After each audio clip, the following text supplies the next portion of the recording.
Olá, tudo bem? É um prazer receber você para este momento de reflexão da Palavra de Deus. Eu sou o pastor Lucas, atualmente missionário do Projeto Aliança na República Dominicana. Que Deus, Espírito Santo, nos conduza e nos abençoe, nos dando toda a sabedoria necessária para este momento de estudo da Palavra de Deus. Amém. O capítulo de hoje é o capítulo 15 de Levíticos, um capítulo cheio de regras de pureza e impureza, de rituais que já não temos costumes nos dias de hoje, o que a princípio pode nos deixar um pouco confusos. Por isso, eu convido a você a me acompanhar na leitura do capítulo 15 de Levíticos e depois reflexionarmos um pouco sobre ele.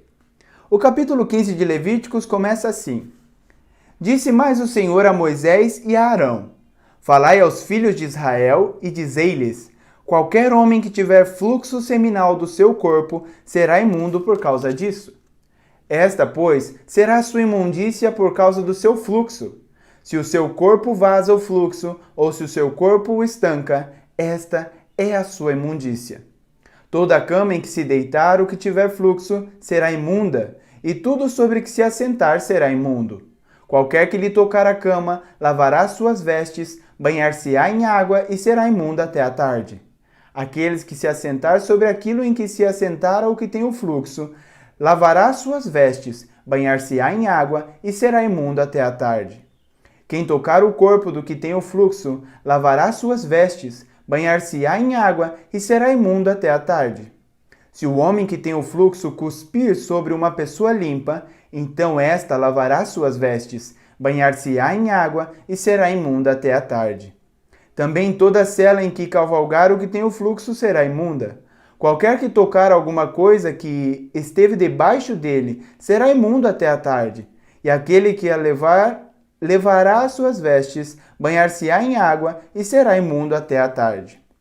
Também todo aquele em que tocar o que tiver o fluxo, sem haver lavado as suas mãos com água, lavará as suas vestes, banhar-se-á em água e será imundo até a tarde. O vaso de barro em que o tocar, que tem o fluxo, será quebrado, porém todo o vaso de madeira será lavado em água. Quando, pois, o que tem o fluxo dele estiver limpo, contar-se-ão 7 dias para a sua purificação. Lavará suas vestes, banhará o corpo em águas correntes e será limpo.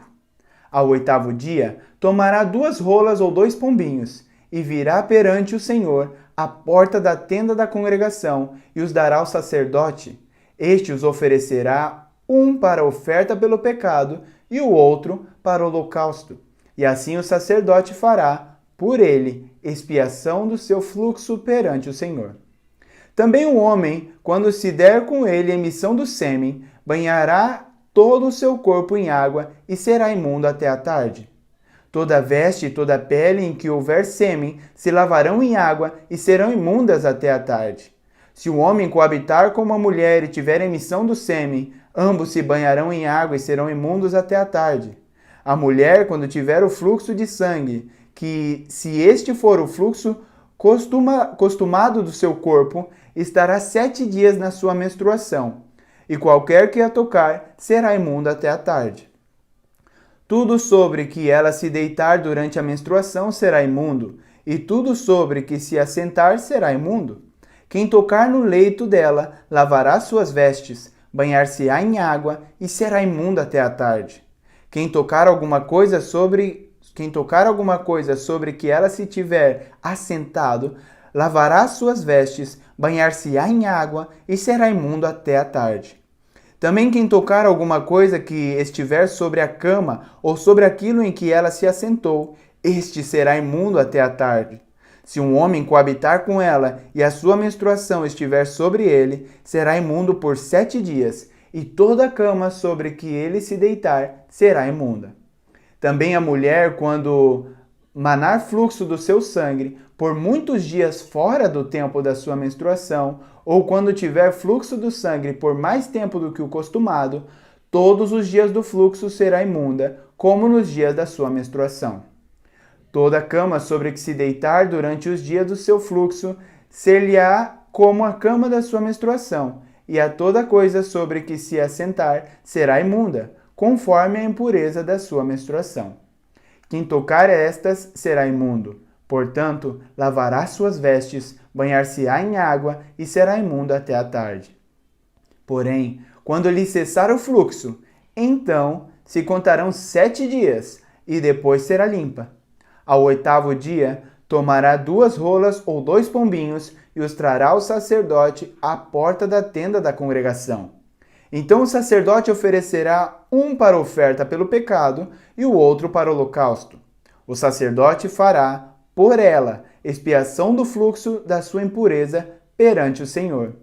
Assim, separareis os filhos de Israel das suas impurezas, para que não morram nelas, ao contaminarem o meu tabernáculo, que está no meio deles.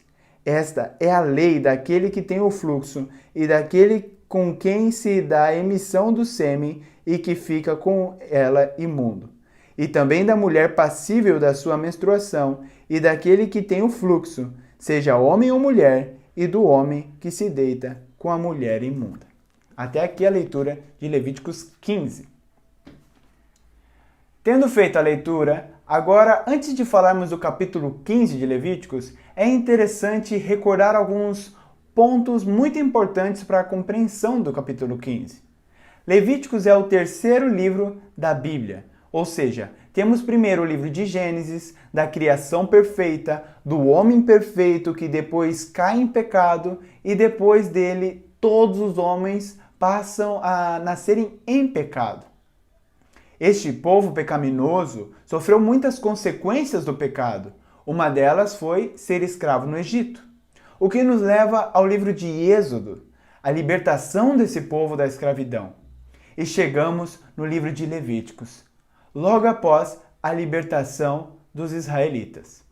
Deus havia levado o seu povo aos pés do Monte Sinai e os convidou para uma relação de pacto, de aliança entre eles. Diz assim: vocês viram que os seus próprios olhos, o que eu, o Senhor, fiz com os egípcios e como trouxe vocês para perto de mim, como se fosse sobre asas de uma águia. Agora, se me obedecerem e cumprirem a minha aliança, vocês serão o meu povo. O mundo inteiro é meu, mas vocês serão o meu povo, escolhido por mim. Vocês são o povo separado somente para mim e me servirão como sacerdotes. Isso está em Êxodo 19. E o povo prontamente respondeu a Deus: nós faremos tudo o que o Senhor ordenou. Mas rapidamente eles se rebelaram e quebraram essa relação de pacto com Deus, o que nos leva ao motivo do livro de Levíticos. O livro de Levíticos trata de como Deus, em sua graça, está providenciando um caminho para que o povo pecaminoso, corrupto, um povo que quebrou este pacto com Deus, essa relação com Deus, possa agora viver novamente na santa presença de Deus. O fato de que Deus é santo é fundamental para compreender este livro. Deus é santo, é único, não há ninguém como Ele. Ele é o autor da vida, o autor da própria vida. Não somente Deus é santo, bem como o espaço ao redor de Deus também é santo. E esse espaço está cheio de sua bondade, de vida, de pureza, de justiça. Para Israel, que é pecaminoso, injusto, mas que quer viver na presença santa de Deus, eles também devem tornar-se santos. Seus pecados devem ser enfrentados. E por isso temos, então, o livro de Levíticos. Por isso eu quero falar para vocês de 3 maneiras principais que Deus ajuda Israel para que eles possam viver na presença de Deus, na santa presença de Deus, que são os rituais, os sacerdotes e a pureza. No livro de Levíticos, há descrições de rituais que Israel deve praticar na presença de Deus. Também se concentra no papel dos sacerdotes de Israel como mediadores entre Deus e Israel. E também há 2 seções que se concentram na pureza de Israel. Bem no meio do livro, há um ritual-chave, o dia da expiação. Ela interliga todos os pontos e dá unidade a todo o livro. Nem todos os pecados e rebeliões dos israelitas seriam cobertos através dos sacrifícios individuais. Por isso, havia uma vez ao ano uma festa da expiação, para expiar e purificar os pecados do povo. Do capítulo 11 ao capítulo 15, tratam da pureza ritual, requerida de todos os israelitas. E os capítulos 18 a 20 tratam de uma pureza moral do povo. São estes conceitos que estão na base de toda esta linguagem de pureza e impureza. Porque Deus é santo e separado, os israelitas devem estar em santidade quando entram em sua santa presença. Devem estar limpos, devem estar puros. A presença de Deus foi excluída para qualquer pessoa que não estivesse em condições de santidade. Não estar em santidade era como estar imundo ou impuro. Entrar na presença de Deus de maneira impura faria com que Deus os castigasse, podendo levar eles à morte. Um israelita pode se tornar impuro de várias maneiras. Podemos ver algumas como entrando em contato com fluidos corporais reprodutivos, por ter uma doença de pele, tocando um mofo ou um fungo, ao tocar um cadáver, comendo alguns animais impuros. Mas todas esses meios de tornar um israelita impuro têm algo em comum. Há um ponto-chave que liga todos esses pontos, que é a mortalidade, a perda de vida. Este é o ponto-chave para compreender o capítulo 15 de Levíticos, o que nos leva ao simbolismo central dessas instruções. Você se torna impuro quando se contamina ao tocar a morte. Se Deus em essência é vida, a morte é o seu oposto. O capítulo 15 contém justamente rituais, maneiras de que Deus providenciou para que todos aqueles que estavam impuros pudessem ser purificados e novamente entrarem em sua santa presença. No capítulo 15, podemos ver algumas maneiras de entrar em contato com a morte, através do sangue menstrual e através de fluidos corporais reprodutivos. É interessante notar que ambos poderiam ter gerado vida, mas quando uma mulher está em período de menstruação e quando um homem ejacula seu esperma externamente, ou seja, fora de sua esposa, isto não representa vida. Pelo contrário, representa que aquilo que poderia gerar vida, neste momento, é morte. Assim como os fungos, um cadáver, animais impuros, doenças de peles, que são citadas em outros capítulos de Levíticos. É claro que é fundamental recordar que ser simplesmente impuro não era pecaminoso, nem maligno. Tocar esse tipo de coisa era algo presente na vida dos israelitas. Era algo do dia a dia, era algo da vida cotidiana. E a impureza era então temporária, durava alguns dias ou semanas e depois era eliminada. O que estava errado ou pecaminoso era entrar na presença de Deus, entrar no santuário, no tabernáculo, com estes símbolos de morte e impureza em seu corpo. A ideia básica de todos esses capítulos é muito clara.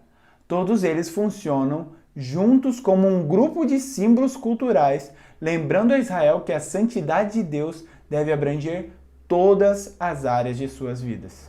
Se queremos ver como Levítico se encaixa com a grande narrativa da Bíblia, temos que olhar a primeira oração do próximo livro, o livro de Números, que começa dizendo que Deus falou com Moisés na tenda. Assim que podemos ver que Moisés agora é capaz de entrar na presença de Deus, estar na sua santa presença na tenda.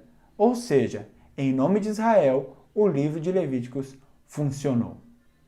O povo pecaminoso novamente tem acesso a Deus em sua santidade. Apesar do fracasso de Israel, Deus promoveu uma maneira para que os pecados de Israel fossem cobertos, para que Deus pudesse viver em paz em meio de pessoas pecadoras. E disso se trata o livro de Levíticos. Desde o pecado de Adão e Eva, em toda a narrativa do Antigo Testamento, Deus está promovendo maneiras de estar com o seu povo. Em todas as histórias, podemos ver que há um constante amor e misericórdia de Deus para com um povo rebelde e idólatra.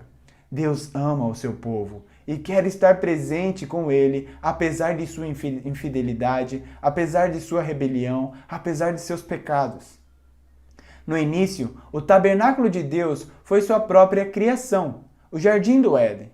Agora, o tabernáculo, a tenda, o santuário que Deus ordena que o povo fizesse, era o mini jardim da criação. Era onde Deus prometeu habitar novamente em sua glória com o seu povo.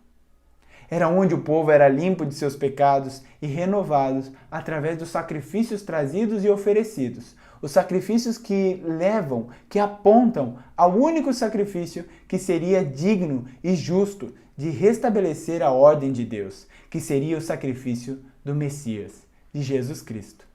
A salvação conquistada por Jesus Cristo nos dá a chave de novamente vivermos em comunhão com Deus em sua santidade. Em Levíticos, neste momento, antes do envio de Cristo, Deus se faz presente ao seu povo no tabernáculo. Neste momento, quero convidar a vocês para falar com Deus e agradecer pelo verdadeiro sacrifício que nos foi enviado com a morte de Jesus Cristo na cruz, o seu único Filho, para que de uma vez por todas, todos os nossos pecados fossem perdoados e fôssemos purificados e pudéssemos estar novamente na presença de Deus. Em nome do Pai, do Filho e do Espírito Santo. Amém. Senhor, bondoso Deus e Pai, queremos te agradecer por tudo o que fazes por nós. Em especial, queremos te agradecer pelo envio do seu único Filho, Jesus Cristo, para morrer e sofrer em nosso lugar, para que com sua morte e vitória sobre a morte pudéssemos ser purificados e hoje podermos estar também na sua presença. Te damos graças por tudo que tens feito por nós em todos os dias de nossa vida e pedimos que o Senhor continue conosco todos os dias, renovando e fortalecendo a nossa fé em Ti até o dia que o Senhor nos buscar. Em Teu nome, amém. Foi um prazer ter a companhia de vocês neste momento de estudo e reflexão na Palavra de Deus. Que Deus abençoe a sua vida hoje e sempre. Amém.